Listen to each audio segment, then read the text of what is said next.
So imagine this. It's a beautiful summer day in Alaska. Your wife is gorgeous and doing farm chores with you. Yeah. And then you're rototilling the new potato patch where all the horses like to poop and being like, this is going to be a great potato patch and things are going to go really good. And then I hit this root. Dun dun dun. Look at this root right here. Yeah, that's the one. So there we were, thinking we were gonna get something done today, and then our tractor broke. Tractor tiller broke. And needs to be welded. Homesteading is exhausting sometimes. I think there's a lot of people out there. I actually just met a young couple the other day who was like, we were like, oh yeah, sometimes we look for house sitters for when we go on vacation and stuff. And I was like, we've got all the things. We've got the goats and chickens and dogs and horses. And they're like, oh, we want that. So that would be great to house sit for you guys because we'd know what it's like. And I was like, wow, you're so enthusiastic. Which we are too most of the time until stuff breaks. Yeah, and you're tired because you're up at 4 a.m. Dealing with baby goats. Baby goats. And a bad stuff. Goat mom. Yeah. So anyways, let's go take a look and see what the problem is.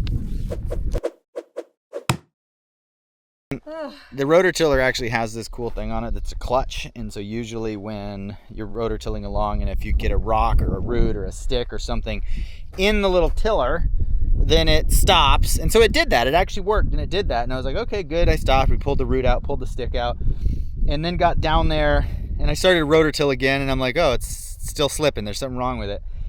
And then Eve realizes that it's only spinning on one side. So we'll show you guys what that looks like here.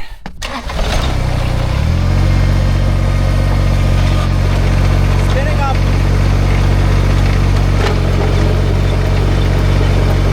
Yeah, something broke. So I was like, why is only half of it spinning? And so as you do, you crawl underneath of there and you stick your arms in the places where it says never stick your arm, like this.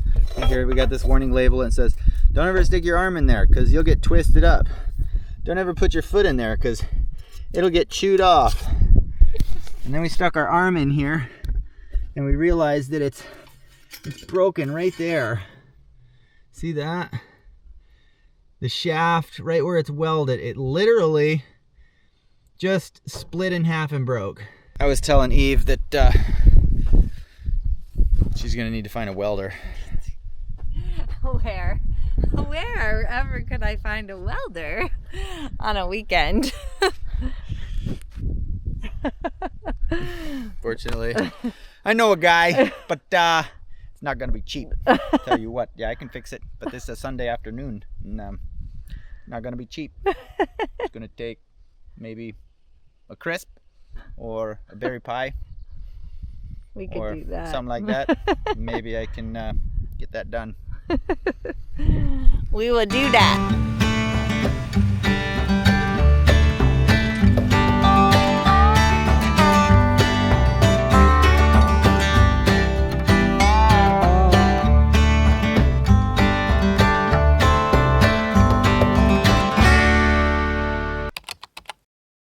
Got the tractor here. So I get to fix it. Oh my gosh, I feel like, you know, it's something, a little known thing on the homestead is how much mechanic work needs to happen in order to keep things rolling. It is pretty much a full-time job. It's like I work 3 full-time jobs or 4 or something like that. You know, I always think about like the options like, okay, maybe we buy a new one, maybe we don't, you know, and you gotta kind of weigh that all the time. How much money does it cost to buy a new one? How much time does it cost to fix this one? And definitely this is one of those situations where I can fix it for a lot cheaper than I can buy a new one. So that's what we're gonna do. And plus, it's always good to fix stuff because I feel like we live in a throwaway economy, which is stupid. And so, you know, if it can be fixed, fix it. So that's what we're doing. We're fixing it. It's interesting. The whole thing kind of still spins together. I think that there's tension on it somehow. So yeah, I've also got all this. There's a whole bunch of old fencing wire and stuff wrapped up on there. That's not a big deal. It's not ruining anything or majorly hanging it up. But some old fishing line, fishing net here, but if I can get this welded, it's gonna make this tiller much, much better again, so that's what we're gonna do. That's the spot right there. That's lined back up where it was. Yippers. I'm gonna grind in here and kind of cut this out a little bit and V it out so that I can get good penetration with a weld. But to know where it needs to be, I'm gonna put a little paint mark that goes out like this. That way I can see after I grind it out, I can still get it to kind of match up pretty good. Yeah, well, we'll go on that top one.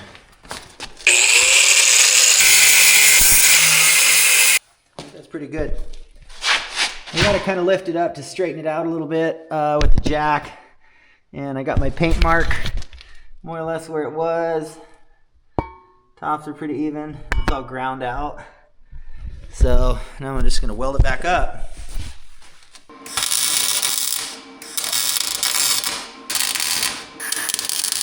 Okay, it's all fixed up, good to go. Time to go back to work.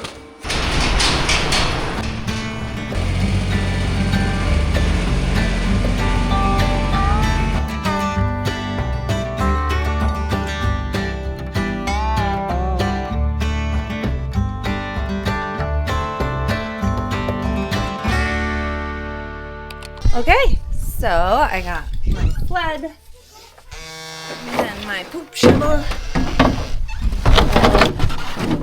Clean out because it's frozen all winter. This doesn't get cleaned out as much in the winter, so there's a lot of poop to shovel. So yeah, this doesn't get cleaned out for the winter generally, and so a lot of poop builds up in here.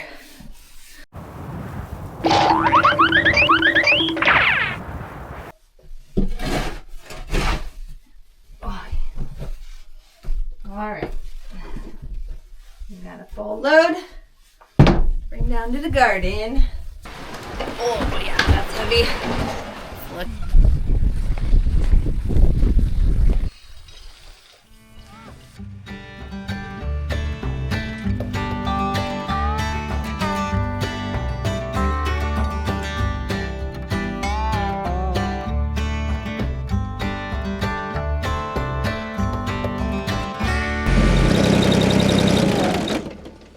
Hi, sweetie.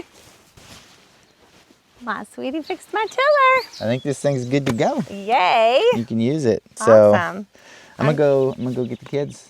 Sounds See good. what they're doing. I'm gonna get tilling on my lower garden. Perfect. Oh, hey there.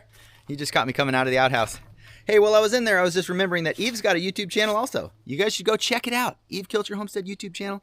I'll put a link down in the description below. She has another video that's coming out along with this one, and I think you guys like it. It's a bit more from her perspective. So you like my channel? I think you'll like her channel, so go check it out. Eivin fixed the tiller, which is awesome. So of course I forgot to film starting tilling. I just got started. You know, when there's a lot of stuff to do, it's hard to remember to pick up the camera. But I still have another little sweep to do here.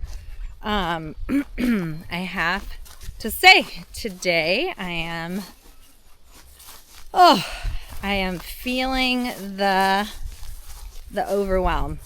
Some days I feel like I can manage and enjoy, and some days I just feel freaking overwhelmed by the magnitude of all that has to be done. But one step at a time. I'm feeling good. I'm almost done tilling this is like my outdoor garden that Sparrow helped me plant last year. She's super excited to help plant it all this year. She says she doesn't want my help. So maybe I shouldn't be overwhelmed if she's really going to plant the whole garden. So I'm going to do a little pass here. I already did a bunch down there. But I need to just kind of create a tilled line between the grass lawn that wants to climb into my garden and my garden. kind of disrupt the flow.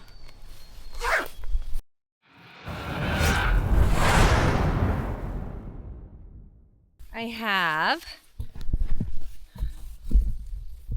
all this garden tilled up now, and I need to get Eivin and the kids to come help me do the potato patch, and we'll get that tilled up and hopefully planted. Oh, so much to do, so little time. You know what they say about horses? The grass is always greener on the other side of the fence. They literally have a like 30-acre pasture with endless grass, but for sure they think the grass on the lawn tastes better. It's the forbidden fruit. It's ridiculous. See this dappling? Good girl. What's that camera all about? This is this dappling, they call it, where it's all spotties. Look at those dappled spots.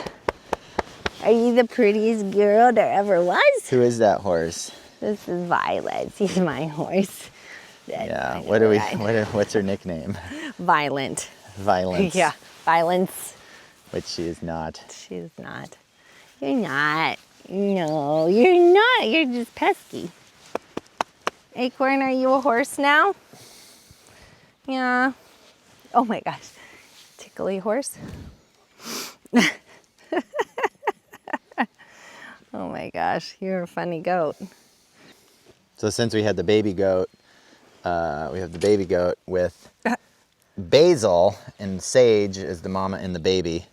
And they're locked up, you know, well, not locked up, but they're just confined while the baby is growing. And so Acorn doesn't have any other pals, so he's made himself a part of the horse herd. He's hanging out with the horses. Oh, we both almost He's wise to our shenanigans. Okay, so Oh yeah. I'm gonna start rototilling this area for the potatoes. And we got the rototiller fixed, so I'm gonna go wrestle them kids. Yeah. All right, I gotta record this because my mom is so excited about my row makers. And you know what? I am too.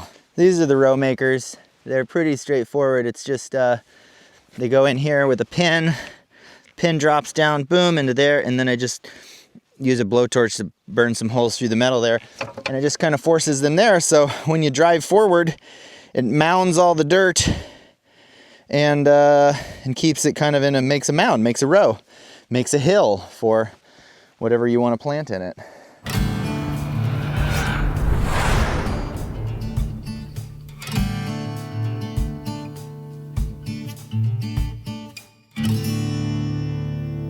I just got the whole potato patch rotor tilled, ready for potatoes.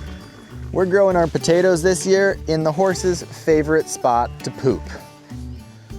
Horses like to spend a lot of time right there. They like to poop there. They've been pooping there for probably 15 years in this spot. So that's a good spot to grow some food, wherever there's the most poop. Now I'm gonna start punching potatoes in the ground. Let's get them planted. Let's get into it. What I do usually is dig a hole, and then it's not as fun as punching them in, but we could do a row of both. Maybe we'll compromise. It depends on how deep you can punch your hand in. Yeah, so we don't want them deep, right? Yeah. So what I normally do is I put a potato here. Sparrow, can you go get me a potato? Thank you. And see, I dug a big thing around it, and then I just barely cover it. And then later you hill potatoes, and then I push all this dirt around the plant that grew up. Okay. Yeah. That's deep enough. Yeah. It's maybe too deep. Where is it? He didn't put a potato in there. Oh. I'm like, keep looking. Maybe you'll find it. I thought you had a potato in your hand. It's deep enough. Yeah, you guys figure out a stick that's the right spacing. Find a stick. Sparrow is going to do one row multicolored. The rest of the rows need to be one color, okay? Why? Mom? Because then we know how much we got going on, sweetie. We're not gonna have a good idea of how much of each kind. Here is all of our lovely seed potatoes. We've got, these are, I don't know, these are like our light potatoes. They're butter balls. So these are like our butter balls. They're like yummy, buttery potatoes. These are these red fin fingerlings. And then these are, oh, rotten magic molly. I wonder if that'll grow. It probably would. Oh, yeah, well, we have plenty. Magic mollies are purple potatoes. This is my patented punch potato technique. I take potato in my hand and I hold it. You don't want to break off all the little rhizomes though. I hold it and I punch and then remove. And that's how you punch in a potato. This is actually, seed potatoes are basically just a potato that we grew last year. We've stored these in our root cellar all winter, and then we actually pulled them out. Our root cellar worked so good that they would just keep probably all summer, even the next summer, for like a full year. But we start using them for our seed potatoes, and so we pull them out of the root cellar and stick them in a warm place, and they start sprouting. They start doing this, and so that's what you kind of do to get potatoes started. And really, you don't even have to do this. You could take a potato right out of the root cellar or right out of a grocery store shopping bag, and you could stick it in the dirt and it would probably sprout and grow potatoes. But you can also, if you're short on seed potatoes, you can also cut them in half. You can also cut them in half like that, and see, we've got this one has sprouts and this one has some little sprouts, and both of them would grow. So potatoes can be grown in all different kinds of situations. We're growing potatoes kind of in this traditional farm row style, but I've seen people grow potatoes in like stacking up tires, filling them with potatoes and dirt with holes cut in them. I've seen people grow them in milk crates kind of that way. You just fill a milk crate with dirt and potatoes and stack one on top of another and stack high, high, high. You end up with these like grow tower type things. I've even met a guy who grew potatoes on a beach in Alaska, and he would just go to the highest tide of the year and he raked all the kelp up above that highest tide line, and then he grew his potatoes just straight in kelp, nothing else, no dirt, just kelp, which is actually, I'd like to try that someday, because he said when you uncover your potatoes, you don't even need to wash them. It's perfectly clean because there's no dirt involved, just kelp, and he says they're the yummiest potato ever grown. So I would like to try that someday. Anyway, I'm done with my row. So now I'm gonna do something really fun. Oh, yeah.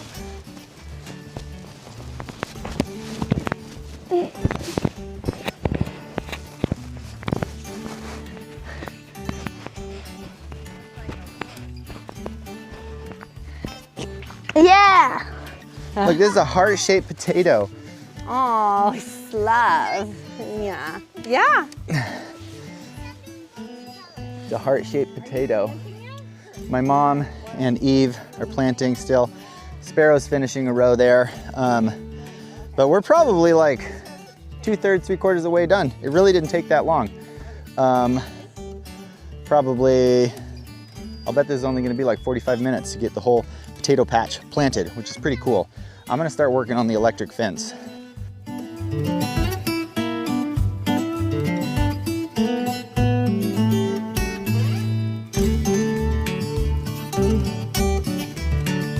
This is the horse pasture. I'm just gonna build an electric fence around this. Horses don't like to eat potatoes. I think all the animals know that they're kind of poisonous for them to eat the potato plant. So we are just gonna build an electric fence around this. They won't really wanna get in here because they can't eat the thing. They'll wanna get in here because they can go and mess with the dirt. And so in that situation, an electric fence will keep them out. So that's what we're doing for the summer. These are fiberglass fence posts. And when they're brand new, they don't really shed splinters very much, but when they get old, they definitely have all these microscopic little tiny splinters, which are very uncomfortable to get in your hands.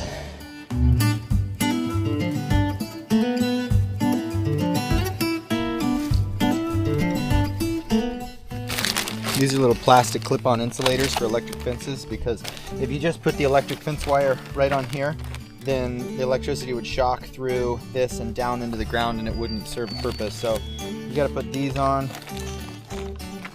They can go on a T-post, they just clip on like that. Now when we put the wire in there, it's not touching anything metal. This is an electric fence wire. It's not electrified yet, but I've got it all strung down there, and it actually goes and attaches to our potato patch. Ooh, that's cool. One problem that we have when we put the horses on the lawn in the summertime is that they'll reach their heads, their necks over the fence and they'll eat the plants that Eve grows in there. Having this electric fence wire will stop them from doing that. So we're just about to energize it up and then make it shock the heckin' daylights out of people and horses. Anybody that touches it. Don't pee on it. Don't pee on it. Since I'm wearing rubber shoes, the electricity can't go down through me. It'll go through it. Oh yeah. If you're barefoot, it'll shock you stronger. What if I do this and touch it while I'm in the air? It won't shock you if you touch it while you're in the air. I'm gonna do that. You're gambling. I've done it before. You're very brave. Here's our little electric fence charger. It's kind of cool. It's battery powered. Like D-cell batteries. Who uses D-cell batteries anymore? Like almost nobody, except like toys, kids' toys, and this electric fence charger.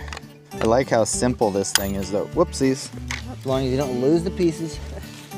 And then I was thinking about just clipping the thing to the ground, which is just all this is metal. This is all going to the ground. I think that should work. Oh. Okay. So now you can actually test an electric fence, even though I am going to do it barefoot, with a blade of grass.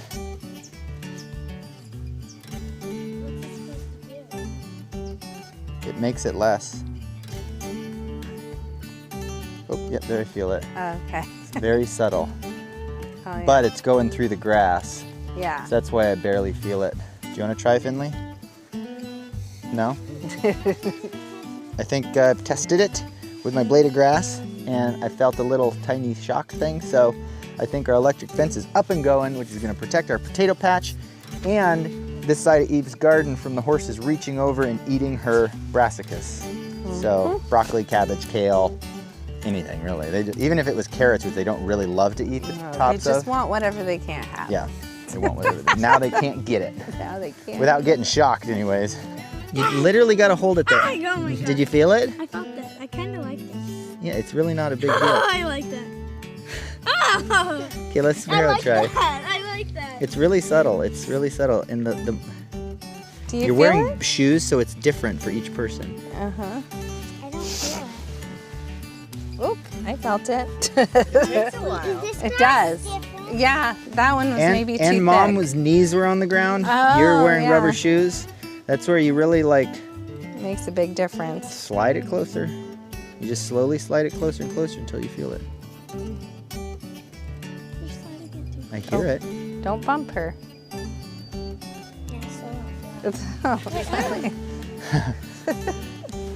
Thanks so much for watching. We planted this whole potato patch. How many pounds? What's your estimation on how many pounds of potatoes we're gonna get? Definitely weigh them at the end of the year.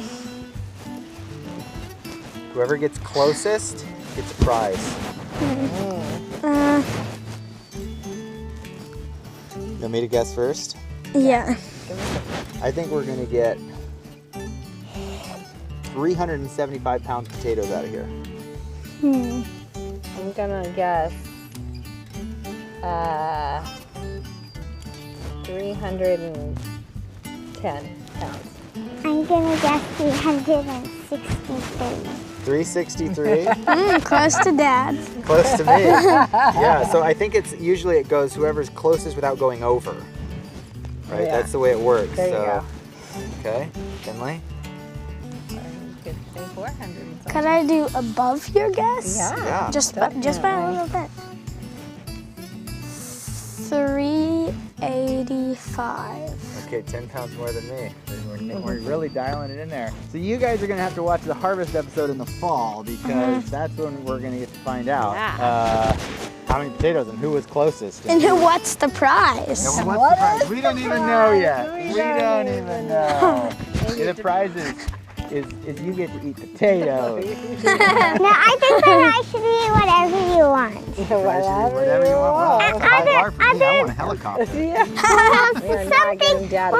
Something that's not like really expensive. Like that. Reasonable. Oh, like maybe like Reasonable. ice cream shop. Yeah. Yeah. Or if I want, I'd probably ask for an Italian soda. Ah, reasonable. These are all reasonable things. Okay, fair enough.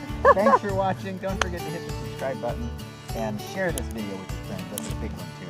You know something? Yeah. Like these types of videos, share it.